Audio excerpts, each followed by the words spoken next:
Bakit enrolled ka na sa Davao, naharang pa yung container na fina-facilitate mo for release? Ayun po, Your Honor. Sabi ko rin po minsan, ano lang din nila yan para magbigay ka sa kanila, additional na payment. Pag nag-alert naman sila, hindi marami. Unti-unti lang. Pero syempre, kahit isang container lang ang ma-alert dyan, malaking halaga po yun yung laman ng container. So, kaaregluhin mo talaga siya. So, sa aking side, patingin ko po, para siyang additional income. Parang siguro, may sila ngayong araw, kailangan nila ng pera. So, sila ng tao. Pupunta ka sila, mag-aareglo. Mark, I am talking about the container which had this metal cylinder with electrics. Was it a coincidence na siya yung na-check? Or is there other reason behind kung bakit sa kabila ng enrollment mo sa Davao Group, naharang itong shipment na to? Hindi po siya naharang sabi ko nga po, green lane po siya. Green lane? Opo. So, dire-diretso po siya. Wala po siyang x-ray, wala po siyang physical examination. At talagang wala kaming alam na kung may to. Sa katunayan nga, ang tagal nga na-release May 15 pa dumating yung container, sinabi ko na yun noon. At May 24 pa siya na-deliver. So, how was shabu contained in the metal cylinder discovered? Ayun po, nagkaroon ng raid sa May 26 sa Valenzuela. At yun, binuksan nila yung cylinder doon. Doon nila nalaman na may yung cylinder. The discovery happened after the release?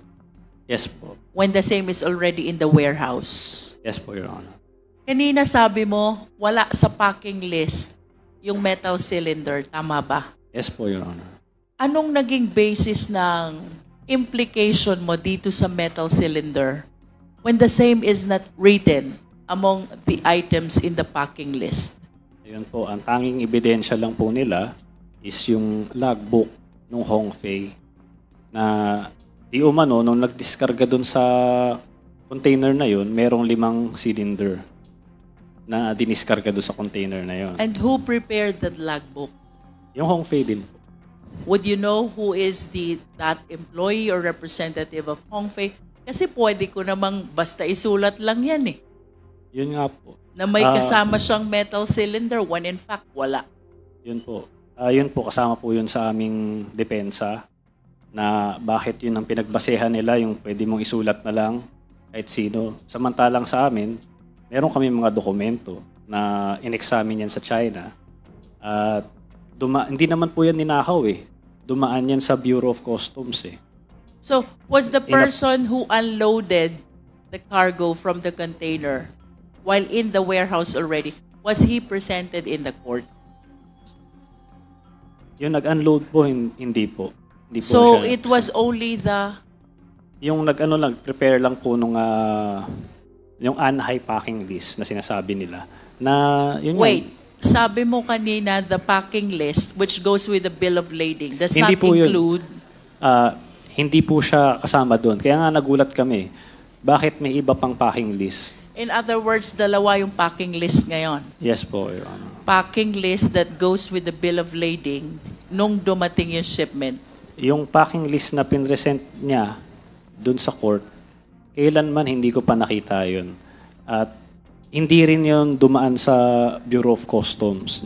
Kaya ikino-contest namin yun Saan ang galing yung packing list na yun? Were you not able to keep your own copy of this customs documents, importation documents, para sana na-prove mo that the packing list that they are offering to the court is different from the real and actual packing list?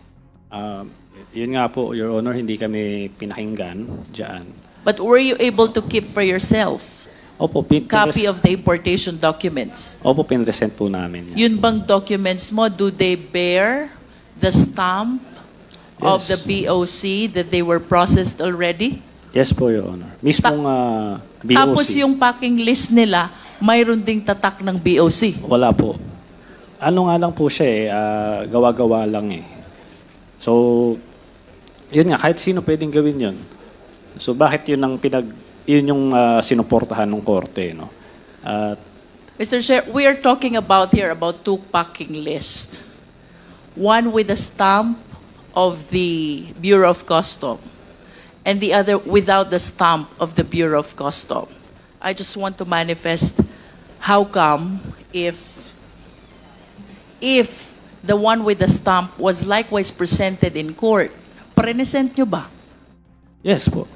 After po yung pinesent namin, tsaka lahat po ng dokumento na dumaan po sa BOC. I just want to state for the record, Mr. Chair, why between these two documents, the one with the stamp of the BOC and the one without the stamp, the one which was appreciated in hearing the case, is this one which does not bear the stamp of the BOC.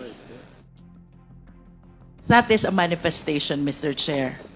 And kanina po, sabi ni Mr. Guban, thank you Mr. Taguba, since time immemorial, aba nakakaalarma po yan. Napakarami po ng estudyante ng Customs Administration. And even myself, I was able to teach a lot of Bachelor of Science in Customs Administration students.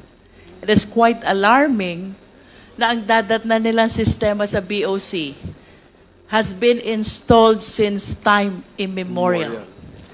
Talo pa, Mr. Chair, ang principle of law since time immemorial.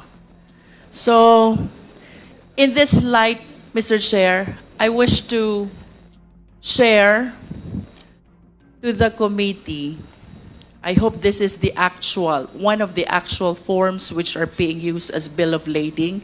Secretariat, please. Mr. Guban, based on your experience as an employer official of BOC for a long period of time, please walk us through. Paano po ba ginagamit itong form na ito? And I wish to give emphasis also to his statement earlier. Dapat dun sa loading pa lang, kilala na natin kung sino yung shipper. And if the shipper, I do not understand why he should be different from the owner of the shipment or the exporter. If they are two different persons, I wish that the names of both should be reflected. That is for us to be able to determine the parties accountable for the contents of the container. Not only that, Mr. Chair, pagdating dito sa Pilipinas, kung ang consignee is different from the owner, the identity of both must be disclosed as well. And we have to emphasize also that this bill of lading, if I am not mistaken, is under oath. Bawal magsinungaling. I remember, Mr. Chair, during our hearing in the Dangerous Committee about the illegal which was apprehended at Empire 999 in Mexico, Pampanga. Ito pong form na ito ay napakaraming iniwan na blanco. Reason kung bakit hindi natin matrace kung sino ang party accountable. So, I wish to bring this as well to the attention of the BOC. Aanin po ba natin yung mga cells na yan? Yung mga blankong yan, kung hindi po natin uobligahin ang mga parties concerned to fill in the necessary and accurate information.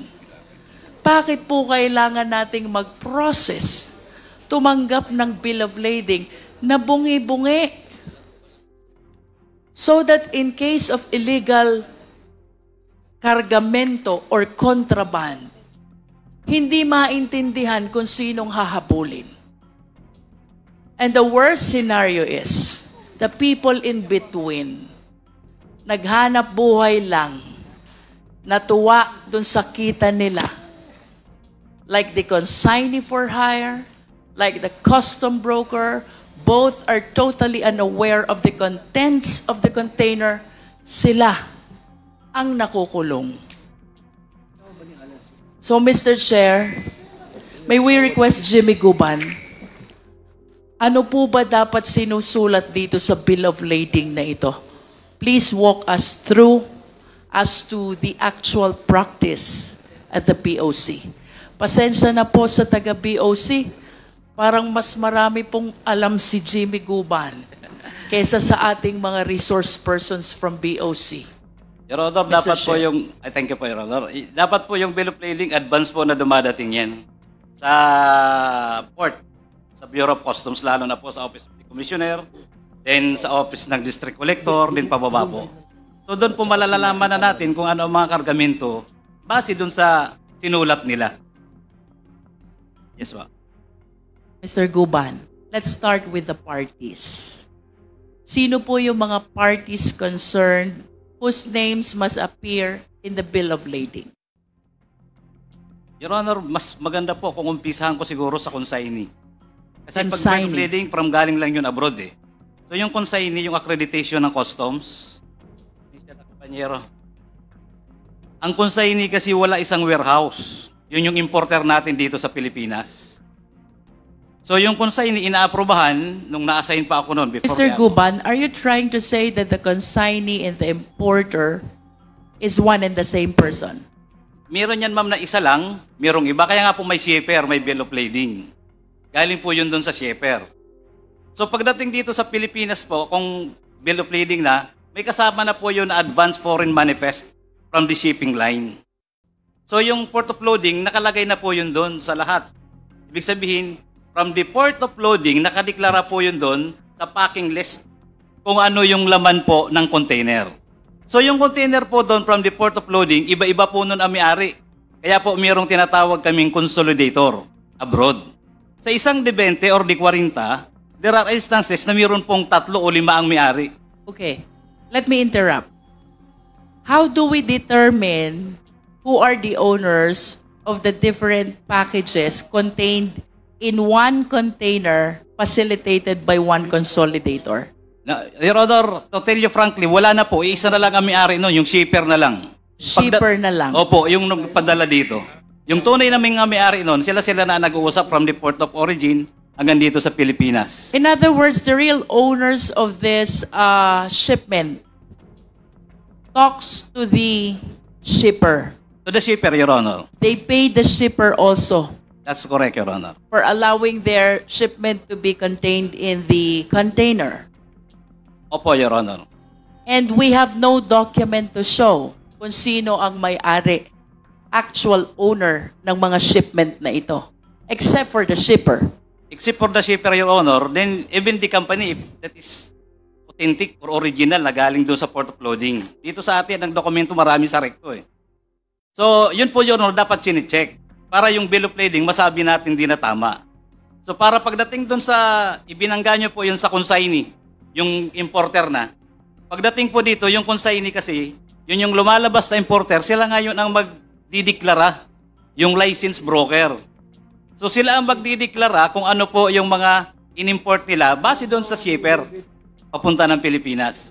So kung ano po ang binigay na pinadala dito sa bill of lading, packing list, yun din ang ilalodge na entry nung consignee dito po sa Pilipinas, sa customs. Ang problema po natin, kaya hindi na po natin ma-check dahil yung consignee, minsan ang daming budiga na pinagdadalhan nila iba-iba. Hindi na po natin na monitor pagbaba ng kargamento kung tama yung dineklara nila from the port of origin. Ang sabi nila sa port of origin, 5. Tsinelas, shoes, t-shirts, kung ano pa. Pagdating po dito sa Pilipinas, hindi na nakikita ng mga consignee, yung nagtatrabaho na katulad kay Mark. Kasi dinadala na po yan nila sa kanilang budiga. So ang customs po, nawawala na yung monitoring kung ano na po ang laman ng container. So that is how the law enforcement in the Bureau of Customs work. Is it correct to say, Mr. Guban, na ang ginagawa ng consignee at importer dito sa Pilipinas, they simply rely on the packing list that was prepared by the shipper? Yes, Your Honor. And if you are the shipper, Will you include among the packing list those which are... No, Your Honor. Definitely not. Not, Your Honor. In other words, dapat may actual inspection, From the port of origin, Your Honor. That's correct. both from the port of origin and at the port of unloading. Yes, Your Honor. Opo. Tama po ba? Yes, Your Honor. Please continue, Mr. Guban. So, pagdating po dito ng consignee, iba-ibang may-ari, yung container minsan sa kalsada lang po yan. Pag walang warehouse na designated yung consignee, minsan sa kalsada lang binababaan na nila yung kargamento. Hiwa-hiwalay. Ilalagay na sa mga close van. Pag may close van ka agad yan, takbo na sa kanila para pambinta. So, we cannot, Your Honor, prevent the cargos, legal man or illegal, kung paano talaga natin maitatama, pati sa duties and taxes. Pati na rin po sa BIR, pagdating sa BIR. Dahil pagdating sa deklarasyon na nila, iba na. So, Because there is really no actual inspection. Your Honor, hindi naman po, kahit na wala na pong actual inspection sa x-ray makikita, kundi pagdating po dun sa labas. Kasi pagdating na po sa labas na wala na sa customs area, customs zone, nasa kanila na po for delivery na, where the customs importation will finish. So doon na po yung sa kanila na. Yung mga nandoon pala ay mamahaling laptop, mamahaling mga taxable goods. Hindi na po namin yun nakikita, hindi na po nakikita ng customs yun, kasi nandun na yun, sarado na ang budiga nila. So lalo na po pag ito nandun sa mga industrial estate. So rami po ang palusot na nangyayari from the port of origin, port of loading, hanggang doon po sa delivery po dito sa atin sa Pilipinas. Attorney, I have few questions. Based on the testimony of Mr. Taguba, flat rate 170,000 per container, regardless of the contents of the container, because there is no actual inspection anymore that is happening. Would you agree with me, malaki ang pera na nawawala sa gobyerno? Yes, Your Honor, I agree. Yes. Since you assumed your office as Chief of Prosecution Division of BOC, ilan na po ba ang na-file niyong kaso ng smuggling?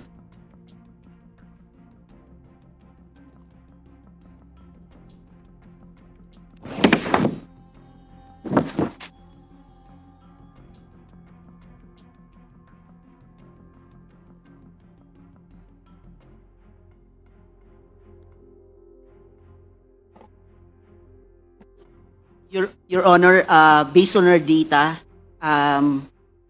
there are 508 cases from 2018 to 2024, Your Honor, Where do you file those cases? before the Department of Justice, Your Honor. DOJ. Yes, sir. Ilan naman po ang nakaabot sa court?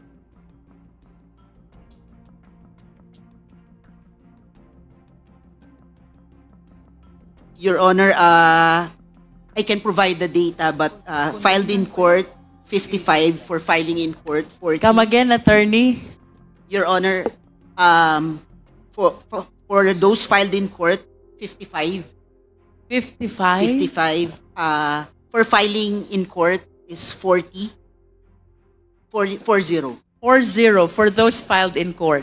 No, Your Honor, 55 for those 55. filed in court. Ano yung 40?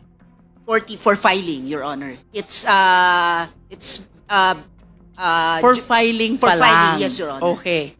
So, ganito ha, attorney, sabi mo, there are 508 cases you were able to file with the DOJ. 55 of those are already in court and 40 of those are still for filing with the court. Tama po ba? Yes, Your Honor. Do you think, attorney, this statistics is commensurate doon sa sinasabi ni Mr. Guban since time immemorial? Well, Your Honor, based on the numbers alone, it's low, Your Honor. But however, there are several Or factors. let me rephrase my question. It's quite unfair for you. Yung 5 years mo na nasa BOC ka, chief ka ng prosecution division, he's saying widespread, lahat, since time immemorial, bago pa yata tayo naging abogado. Yan ang sistema sa BOC. Do you think that these numbers are commensurate to the way that they are describing the TARA system, which even encourage illegal activities in BOC? Is it commensurate? Well, Your Honor, based on numbers alone, Your Honor, it may not be commensurate. It is not commensurate. But Your Honor, What do you think is lacking in your system?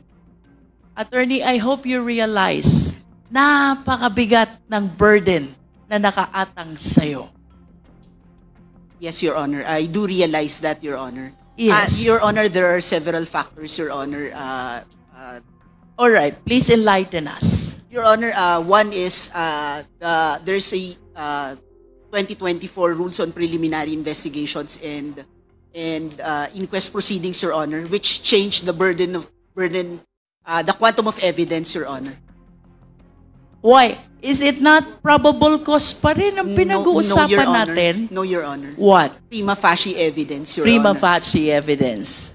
Yes, Your Honor. And then? And then another factor, Your Honor, are availability of original or certified documents, Your Honor. So if we don't have the original or certified copies, Your Honor, the DOJ might not have a resolution recommending the filing of an information against this importers. You mean to say you are losing these cases at the level of the Department of Justice? Some, Your Honor, some are in the court level, Your Honor. Ito bang 508 minus 40 minus 55, buhay pa ba to? Still pending with the DOJ or dismissed already? Your Honor, these are, some of them are dismissed, Your Honor. How many have been dismissed already out of 508? Based on my data, Your Honor, 10, Your Honor. 10 dismissed in court, Your Honor. Dismissed in dismissal, court. dismissal. Dismissed by DOJ. How No, many? Your Honor. Dismissed by DOJ, 16, Your Honor. 16. Your Honor. So, ang talo mo lang is 26. Your Honor, there's also for automatic review, Your Honor. May pag-asa ka pa sa 472. Yes, Tama ba? Some of them are for automatic review, Your Honor. For automatic review by the DOJ as Yes, well. Your Honor. How many are you in your office? Are you addressed also as prosecutor? Your Honor, it is the Department of Justice state prosecutors who are the Yeah, but your office says prosecution division. How do we have to address you?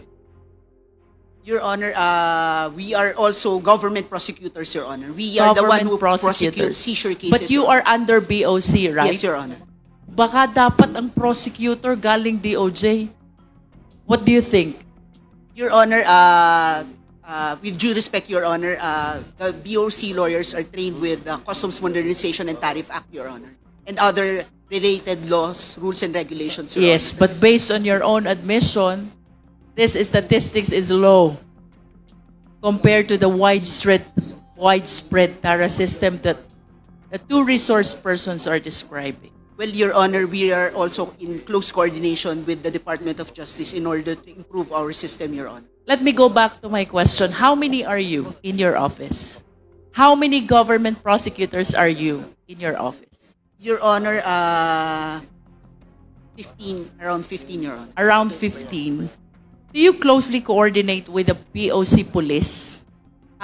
Yes, Your Honor. They provide us with data, Your Honor. Whenever they have a seizure, Your Honor, we are. How many are those people at the BOC police, the law enforcement? I have known. You have no idea. Okay. Mr. Chair, I wish to request for a summary of the 508 cases. Just a summary. And then a verification of whether this 508 consignees belong to Green Lane, Yellow Lane, or Red Lane.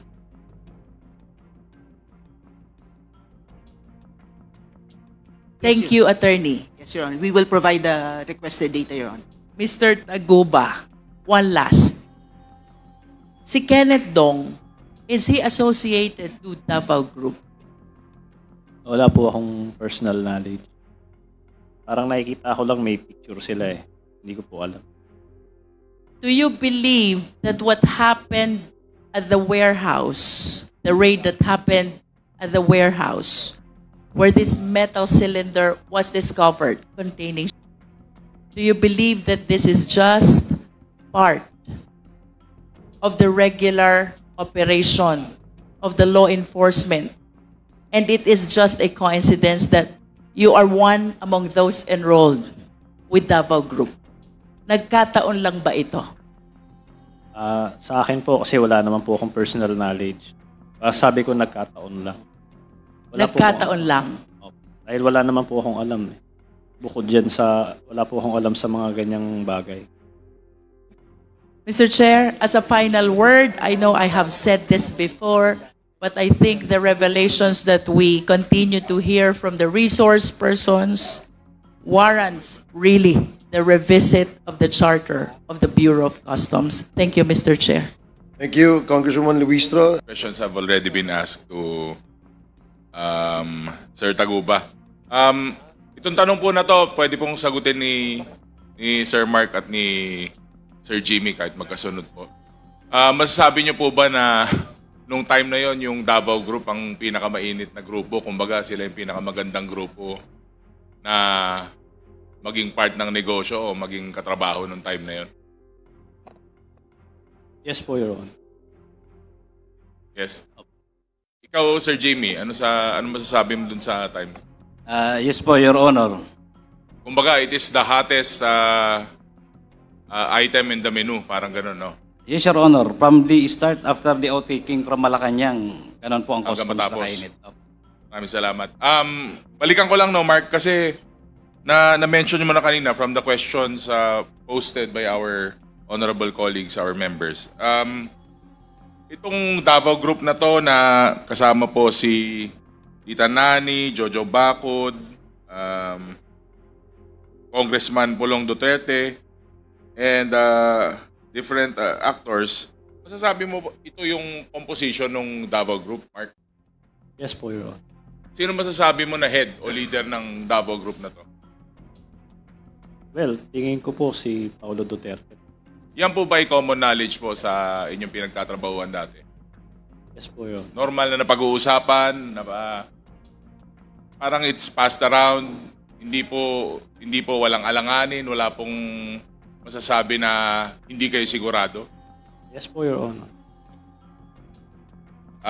With that, Mr. Chair, I will end my short interpellation, but I'll add a brief manifestation kasi na-shock po ako dun sa sinabi ni Mr. Jimmy Guban, and I'd like to ask him kung pwede niya pong ulitin. Since, sabi niya po kasi, since time immemorial, nangyayari na po lahat ng mga to, not only with our problems, pero po, nasabi niya po yung tungkol sa ating bigas or sa agricultural products. Tama po ba, Sir Jimmy?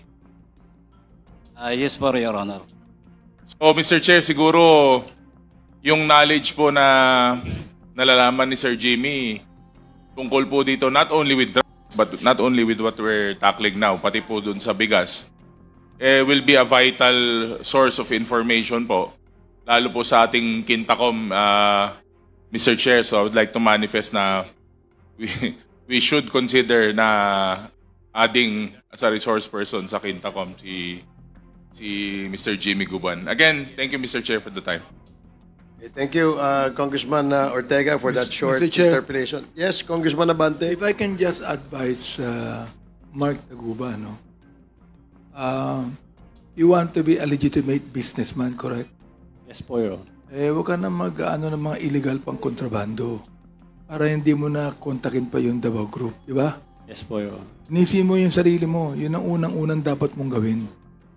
Oh. Yes po, Your Honor. At then, I would like to ask Mr. Chair if we can ask Mr. Taguba to submit to us his personal ledger.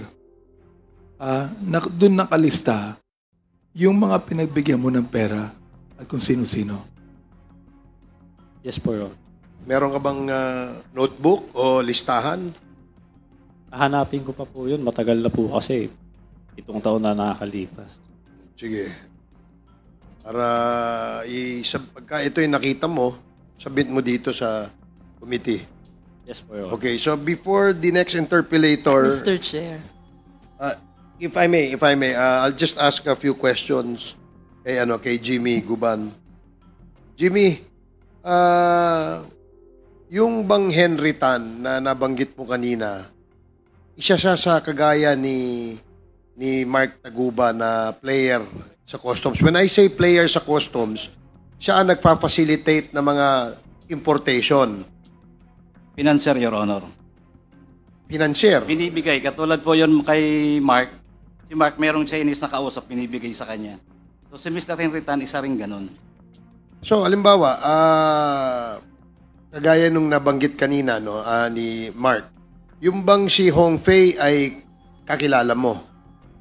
Hindi po, Your Honor. So, paano siya naging kliyente mo? Si Kenneth Dong po kasi ang kliyente ko eh. So, Sige. So, bali, ang middleman ay si Kenneth Dong.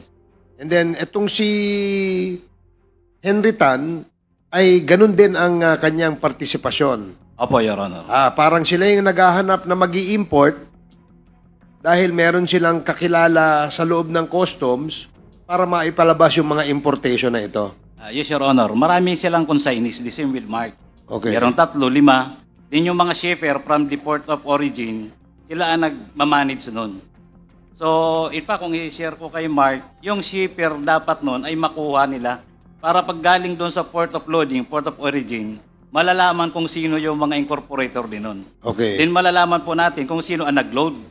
Pero posible rin, no? Posible rin na yung mga incorporator fictitious. Hindi totoo. Yes, Your Honor. Ganun po ang ginagawa. Most common po ang Chinese businessman. Kaya ayaw nila dito magkaroon ng sariling consignee. Kasi karamihan doon may violation eh. Dahil karamihan po noon, in-French product po pagkagaling China. In fact, Okay. karamihan po ng importation ay bawal. I think, if I'm not mistaken, nang umatin ako ng seminar, around the world, that is 80%. Pagkagaling sa China, dapat niya nasa red lahat. To include agricultural products. So, dapat, is that a customs policy? Yan ba ay policy, Attorney Buko? Na lahat ng importation na galing ng China ay dapat nasa red lane? Not necessarily, Your Honor. So, ano yung mga maaaring hindi mapasok sa red lane na galing China na importation? I'm not certain, Your Honor. So, how would you now classify any importation coming from China na maipasok sa red lane? So, si Attorney Buko muna, anong, di ba kasi merong classification, di ba? So, normally, kapag ang importation, ang goods ay galing ng China, ay red lane kagad yan. Tama? Ngayon, unless accredited at merong magandang track record yung nag-i-import, yun lang siguro ang pwede maging green lane. Tama? Green or yellow, Your Honor. Green or yellow, no? Pag yellow, may inspection. Pag green, walang inspection. Tama? So, tama ba yun, Jimmy? Your Honor, medyo okay po, tama po yun. Yung intelligence group po ng Bureau of Customs, under po niya yung Risk Management Office. Where yung selectivity ay under din po noon, yun yung 5. May super green lane pa nga po eh. Din green, din yellow, din red. 5 po Super yun. green lane? Yes, Your Honor. Is that part of the classification under the policy of the Bureau of Customs? Yes, Your Honor. There is such a super green lane for... Super green, green, yellow, and then red. Okay, sige. Thank you. Tapos, Yes, Your Honor. Ang nag-classify po niyan under the Risk Management Office. So may HIPI po yun under ngayon ng, if I'm not mistaken, under po yan ng Deputy Commissioner for Intelligence. So, This is where intelligence, kung gaano po ka-importante. Kaya nga ako, yung source ko po ng intelligence is not from the Philippines. It is always my source from abroad. so ibig mong sorry po. So, ibig mong sabihin na yung intelligence data, ayan ang basihan para kung ilalagay sa red, yellow, green, o super green. Yes po, Your Honor. Sige, malinaw na kasi hindi familiar sa amin sa akin, no, personally, yung color coding na yan. That is why, Your Honor, there is profiling. There was profiling ever since, nailagay na yan dyan. So all shipments na dumarating sa Yes, Your atin, may Honor. profiling kayo? Yes, Your Honor. Supposed to be gagawin kung hindi po nabubulag yung manager na So, nandoon. kahit na ito ay isang importation ng isang legitimate company rito, may profiling Yes, pa rin Your kayo? Honor, complete po. Kaya nga po nadidetermine according to the World Customs Organization. Kaya po, pag mga international companies, nandoon po yung Super Glen Lane according to the World Customs Organization. Kasi yan po ay proven na talagang malinis, malinaw ang mga kargamento. Okay, So sige. nagkakaroon po ng green, ng yellow, ng red dahil po yun dahil sa profiling. Nalalaman po natin yung sa mga partner natin abroad na itong kargamento na to nag-iipit. So lalo na po pag China. Nag-schooling po ako ng ilan pero palagi ang target ang China eh. Kasi nga nandoon karamihan, 80% halos ang produkto nun ay gaya-gaya.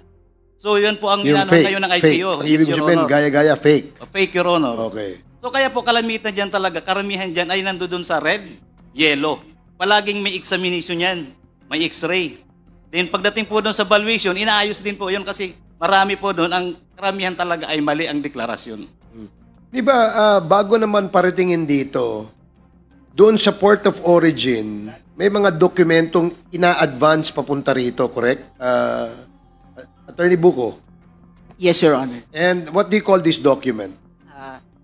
Your Honor, those are the shipping documents such as the inward foreign manifest, the bill of lading, the Okay. invoice. And in that bill of lading and forward manifest, nandyan naka-identify kung ano yung mga yan. Yes, Your Honor. The importer, the description of the goods, the quantity, the weight, etc. Even the value of the goods. Yes, Your Honor. Okay. Now kay Mark Taguba. Mark, yung pinacilitate mo yung container na yan na naglalaman ng magnetic lifter, tama? Magnetic lifter. Ano ba yung nasa laman ng container na pinacilitate mo? Cylinder po. Yung cylinders, no? Na naglalaman ng... Wala. Anong declaration? Anong nasa bill of lading? Ayun nga po, ang nakalagay lang po doon, hindi ako nagkakamali. Footwear, cutting board. Wala pong nakalagay So, na metal ikaw cylinder. bilang tracker and customs facilitator, hindi mo na sinisiguro. Pagka nakalagay dun sa dokumento, ito ay footwear, general merchandise, okay na sa iyo yun. Opo. So, hindi mo alam na kung ang totoo palang laman nun, maaring baril, maaring... Pwede ko pong idagdag sana. Kaya rin naman isa sa mga nanigurado din ako na walang laman na kung ano pa man yun. Kasi po may AFTA po yun eh. ASEAN-China Free Trade Agreement. So yun po ay may... AFTA. Is that a certification? Opo, galing Okay. China. So yan po, pinatunayan po sa korte ng examiner na totoo po yun. So, ang ibig sabihin, kung titingnan nating mabuti, dahil may AFTA certification yan, sa mata ng China, ang kanilang pinarating dito ay illegal. Yes po. Kasi po, So, may kasapakat sila doon. Meron silang kasabwat doon. Yun, wala po akong personal knowledge doon. Kasi hindi naman maaaring ilagay nila sa bill of lading na may dyan. Tama po kayo. At hindi naman nila isi-certify. Pero tama po kayo doon. Pero sa side po namin, dahil tinatakan po yun ng Quarantine Bureau, pag Quarantine Bureau po, physical inspection po yan.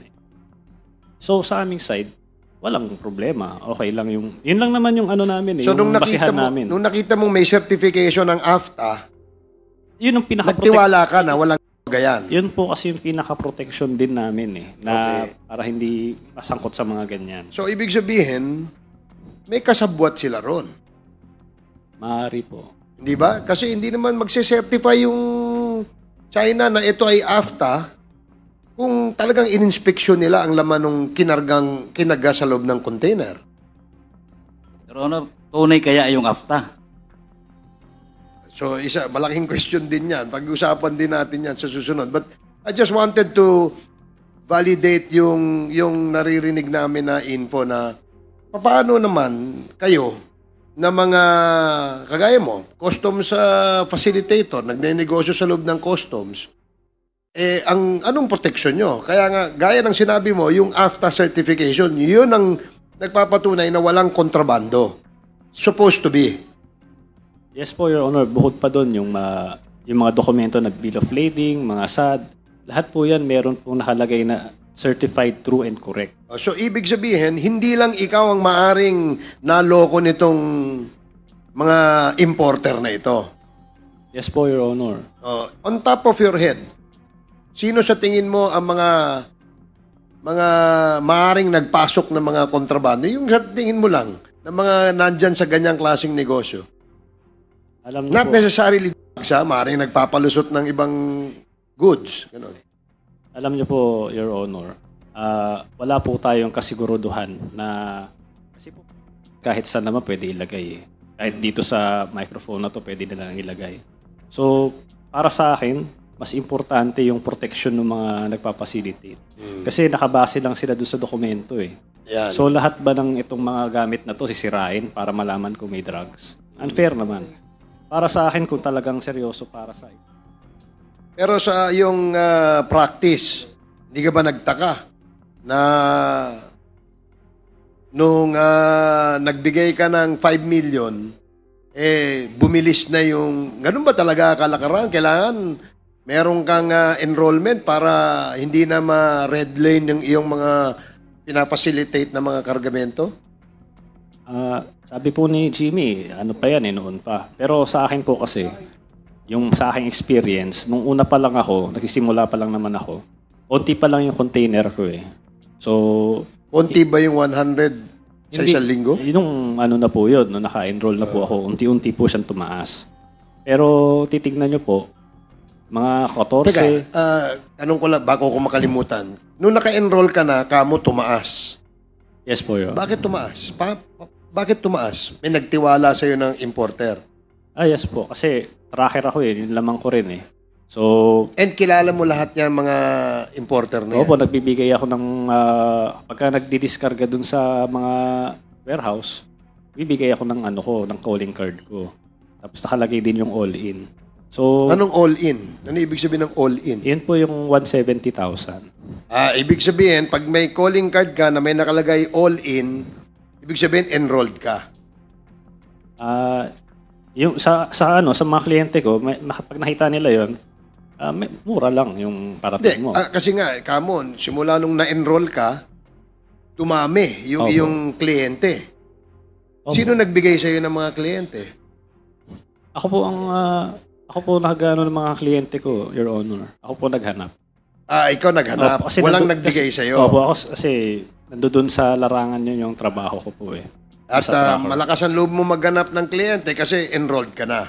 Yes po, Your Honor. Okay, sige. Salamat. Para sa iba pang karagdagang mga balita at impormasyon, ay huwag po nating kalimutan ang mag-like, share at comment sa video na ito, at huwag po rin nating kalimutang mag-subscribe sa aming channel, to continue supporting our contents. Maraming salamat po sa inyong panonood, at naway tangkilikin po ninyo ang aming YouTube channel.